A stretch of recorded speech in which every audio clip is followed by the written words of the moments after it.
Good morning all of you. तो बच्चों, आज हम सभी आपके क्लास 6 का आधुनिक विज्ञान का जो टॉपिक का भी शेष रह गया था उसके बारे में आज हम सभी पढ़ेंगे। तो देखिए बच्चे, बुक्स ओपन कर लीजिए आप सभी।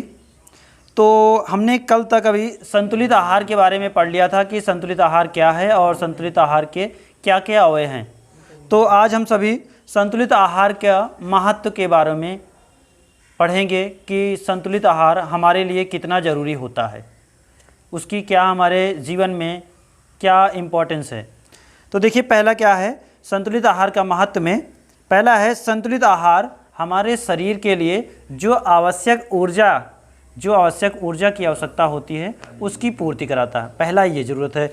दूसरा देखिए, यह मतलब संतुलित आहार हमारे शरीर के अंगों, ऊतकों तथा शरीर में टूट फूट आदि की मरम्मत करने में मदद करता है। ठीक है बच्चों। तो आगे इसमें तीसरा नंबर पर है संतुलित आहार में विटामिन, वसा, अम्ल, एमिनो अम्ल आदि जो अनिवार्य पोषक तत्व होते हैं उनसे हमें हमारे शरीर को पूर्ति हो जाती है। चौथा बच्चों है संतुलित आहार शरीर की उचित वृद्धि एवं विकास के लिए आवश्यक है। क्या चीज़ आवश्यक है? उचित वृद्धि एवं विकास के लिए संतुलित आहार बहुत ही आवश्यक है। पांचवा है इसमें, यह व्यक्ति को स्वस्थ रखने में सहायक होता है। मतलब क्या है कि जो प्राणी होते हैं या जीव हैं, यदि वो संतुलित आहार का सेवन करते हैं तो उनका शरीर स्वस्थ एवं निरोगी रहता है, उचित विकास होता है। जो भी चीज़ के हमारे शरीर में पोषक तत्वों की कमी रहती है, संतुलित आहार से उस कमी को पूरा किया जा सकता है, जिससे कि आपका शरीर निरोगी रहता है। आगे देखते हैं बच्चों, हमें संतुलित आहार क्यों खाना चाहिए। क्यों खाना चाहिए, अभी महत्व तो हमने पढ़ लिया, अब क्यों खाना चाहिए उसके बारे में देखते हैं।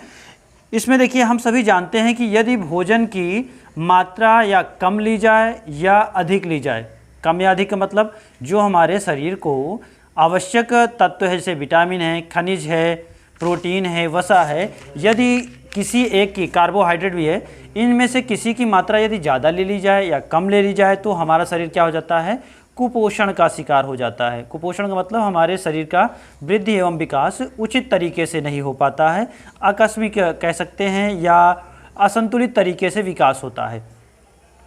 और इसीलिए किसी भी व्यक्ति को स्वस्थ जीवन यापन करना है तो उसको संतुलित आहार का सेवन करना चाहिए। संतुलित आहार में हमारे पास जो खाद्य पदार्थ हैं या भोजन हैं, जैसे दालें हो गई, सब्जियां हो गई, मांस, अंडे तथा सीजनेबल या कह सकते हैं मौसमी जो फल्स हैं उनका आदि का सेवन करना चाहिए, जिससे कि हमारा भोजन या आहार संतुलित रहे। और हाँ, भोजन में आपको दूध को भी सम्मिलित करना चाहिए, क्योंकि दूध एक पौष्टिक पेय पदार्थ होता है जो कि आपके भोजन को संतुलित कर देता है या संपूर्ण कर देता है। आइए देखते हैं, हमारा नेक्स्ट इसमें टॉपिक है अच्छा स्वास्थ्य और रखरखाव। मतलब हमें अपने स्वास्थ्य का अच्छा रखने के लिए तथा उसका रखरखाव करने के लिए क्या क्या चीज़ें महत्वपूर्ण बातें हमें ध्यान रखनी चाहिए। पहला इसमें देखिए, पर्याप्त मात्रा में विश्राम तथा निद्रा लेना चाहिए। मतलब हमें यदि हमारे पास तो 24 घंटे टाइम रहता है, 24 घंटे में हम जितना भी वर्क करते हैं, यदि हम संतुलित मात्रा में विश्राम और निद्रा नहीं लेंगे और 24 घंटे वर्क करते रहेंगे तो हमारा शरीर थक जाएगा और किसी न किसी बीमारी से जरूर ग्रसित हो जाएगा। इसलिए हमें उचित मात्रा में विश्राम भी लेना चाहिए, आराम भी करना चाहिए और निद्रा भी लेना चाहिए। निद्रा ज़्यादा नहीं होनी चाहिए, आवश्यकता अनुसार होनी चाहिए। जैसे मैक्सिमम 6 से 8 घंटे तक निद्रा लेनी चाहिए, इससे ज़्यादा नहीं या इससे कम भी नहीं। आगे है नियमित रूप से व्यायाम करना चाहिए। तो बच्चों, आप सभी को ध्यान रखना चाहिए कि मॉर्निंग टाइम या इवनिंग टाइम में आप सभी को व्यायाम जरूर करना चाहिए, जिससे कि आपके जो शरीर के अंग हैं उनमें क्रियाशीलता बनी रहती है और आपके शरीर में रक्त संचार और वायु का संचार समुचित होता रहता है। आगे है अपने शरीर को साफ सुथरा रखिए। बच्चों, यदि आप अपने शरीर को साफ सुथरा नहीं रखेंगे तो आपके शरीर के स्मेल आने लगेगी, गंदी बास आने लगेगी। तो हमें एक स्वस्थ जीवन अपने आप को स्वस्थ रखने के लिए अपने शरीर को साफ भी रखना जरूरी होता है।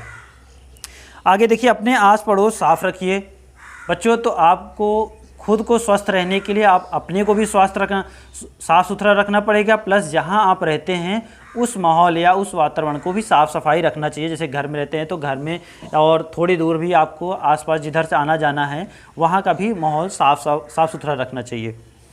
आगे है, केवल भूख लगने पर ही भोजन करना चाहिए। ऐसा नहीं कि हम सुबह शाम दोपहर किसी भी घड़ी किधर से भी आए और भोजन पे डट गए, ऐसा हमें नहीं करना चाहिए। जब हमारे शरीर में भूख या भोजन की डिमांड आए, मांग आए, तभी हमें भोजन का सेवन करना चाहिए, नहीं तो नहीं करना चाहिए। नहीं तो क्या होगा कि आपका शरीर मोटा हो जाएगा, आलसी हो जाएगा और कई तरह की बीमारियां उत्पन्न हो सकती हैं। तो बच्चों आगे देखते हैं, भोजन को भली भांति चबा कर खाना चाहिए। तो हम सभी जानते हैं कि हमारे जो भोजन है पहले जो शुरुआती अवस्था होती है जटिल होता है, मतलब वो बड़े टुकड़ों के रूप में या पूरा समूच या कह सकते हैं उसका आकार बड़ा रहता है। तो हमें भोजन का यदि उचित पाचन करना है और भोजन को हमें शरीर में लगाना है तो भोजन को मुख पर ही अच्छी तरह से चबा कर कूच कर और उसमें लार की भरपूर मात्रा मिलाकर ही उसको अंदर निगलना चाहिए, जिससे कि आगे जो हमारे पाचन तंत्र है वहाँ पर उसका अच्छी तरह से डाइजेशन हो सके। आगे देखते हैं बच्चों, सादा तथा सुपाच्य भोजन कीजिए। हमें सदैव सादा भोजन करना चाहिए, जैसे दाल चावल रोटी। ज़्यादा तली भुनी चीज़ों का या मसालेदार चीज़ों का सेवन नहीं करना चाहिए, अन्यथा क्या होगा कि आपको कब्ज की समस्याएं रहेंगी या आपके शरीर में फैट बढ़ जाएगा, मोटापा आ जाएगा या आपके लीवर्स भी डैमेज हो सकते हैं। भोजन के साथ पर्याप्त फल सब्जियां तथा सलाद का, हाँ बच्चों, आपको संतुलित आहार लेना है तो उसमें आपको सब्जियां तथा फल इत्यादि को भी सम्मिलित करना पड़ेगा, ठीक है। अत्यधिक गर्म अथवा ठंडा, अगला है हमारा टॉपिक इसमें, अत्यधिक गर्म अथवा ठंडा भोजन नहीं ग्रहण करना चाहिए, क्योंकि यदि आप अत्यधिक गर्म अथवा ठंडे भोजन का सेवन करते हैं तो आपका जो पाचन सिस्टम है वो डैमेज हो जाता है, वो डिस्टर्बेंस हो जाता है और आपके दांत हैं इनमें सेंसिटिविटी आ जाती है, ठंडा गर्म महसूस होने लगता है, ठीक है बच्चों। आगे देखते हैं, पर्याप्त मात्रा में जल पीजिए। तो हमें पर्याप्त मात्रा में जल पीना चाहिए, क्योंकि आप सभी पता है कि आपका शरीर जो निर्माण हुआ है उसमें 60 से 70% जल की मात्रा होती है, इसलिए हमें उचित मात्रा में जल पीना चाहिए, कम कभी नहीं पीना चाहिए, ठीक है बच्चों। चलिए देखिए आगे है, इस प्रकार से हम यह समझ सकते हैं या कह सकते हैं कि एक तरह के भोजन को हमें कभी भी ग्रहण नहीं करना चाहिए कि आपने चावल है या दाल ही है या सब्जी ही है, आपने काफ़ी मात्रा में भोजन निकाल लिया, मान लीजिए एक थाली निकाल लिया, आपको भूख ज़्यादा लगे तो आप उसी को केवल खा लें, तो ये ठीक नहीं है, ये आपके स्वास्थ्य के लिए लाभदायक नहीं रहेगा, इससे आपका शरीर को नुकसान होगा और कुपोषण का भी शरीर आपका शिकार हो सकता है। आगे देखते हैं बच्चों, जैसे है अत्यधिक कार्बोहाइड्रेट्स या वसा या प्रोटीन युक्त भोजन यदि आप लेते हैं तो आपको शरीर को स्थूलता या मोटापा की बीमारी हो जाती है, आपको ऊर्जा प्राप्ति नहीं होगी। आप समुचित मात्रा में लेंगे तभी आपको शरीर को, जितनी आपको शरीर को ऊर्जा की आवश्यकता है उतनी ही आपको ऊर्जा प्राप्त होगी। यदि आप ज़्यादा मात्रा में भोजन लेते हैं तो वो ऊर्जा का नहीं काम करेगा, आपके शरीर में मोटापा की वृद्धि करेगा, आपको बीमारी लगाएगा, आलस्यपन बढ़ाएगा। आगे देखते हैं, कुछ दैनिक खाद्य पदार्थों का महत्व। कुछ ऐसे दैनिक खाद्य पदार्थ हैं, उनके महत्व के बारे में देखते हैं। जैसे आप में है गेहूँ, चावल, मक्का, ज्वार, चना, मटर, ये सब हमारे क्या हैं, खाद्य पदार्थ है अनाजों के रूप में। इनका उपयोग मुख्य रूप से किस में किया जाता है, भोजन के रूप में। यदि उचित मात्रा में यदि अनाजों की उचित मात्रा में हम लोग सेवन करें तो हमें क्या होती है, या हमारे शरीर को ऊर्जा की प्राप्ति होती है। हमारे अधिकांश का भाग यहीं से बनता है, जो हमारे शरीर में ऊर्जा मिलती है इन्हीं भोज्य पदार्थों से ही हमारे ऊर्जा प्राप्ति होती है। इनमें से कार्बोहाइड्रेट्स प्राप्त होते हैं, क्योंकि इन भोजन में से कार्बोहाइड्रेट्स की मात्रा होती है जिससे हमें ऊर्जा की प्राप्ति होती है। और जैसे है इसमें काफ़ी सारे सब्जियां या फल हैं जिनमें रेशेदार पाए जाते हैं, जैसे पालक, पत्ता गोभी, भिंडी, फलियां आदि, ये क्या है, हरी सब्जियां जिनमें फाइबर्स होते हैं या रेशे होते हैं, जो हमारे भोजन के लिए या पाचन के लिए बहुत ही लाभदायक होते हैं। रेशे क्या करते हैं, देखते हैं बच्चों। रेशे जो फाइबर वाले फल या सब्जियां हैं या रेशेदार हैं, उनका हमारे भोजन में क्या महत्वपूर्ण भूमिका है। ये हमारे शरीर को क्या करते हैं, गतिशील बनाते हैं, हमारे शरीर को क्या करते हैं, कार्यशील बनाते हैं, किसी कार्य को करने में हमें सक्षम बनाते हैं, ताकत प्रदान करते हैं। भोजन के रेशेदार पत्तों का रुचांश करते हैं। इस प्रकार से जो भोजन, ऐसे भोजन जिसमें रेशे या फाइबर्स होते हैं, उनको ही रुचांश कहा जाता है। आगे देखते हैं बच्चों, मौसमी फल तथा सब्जियों के बारे में।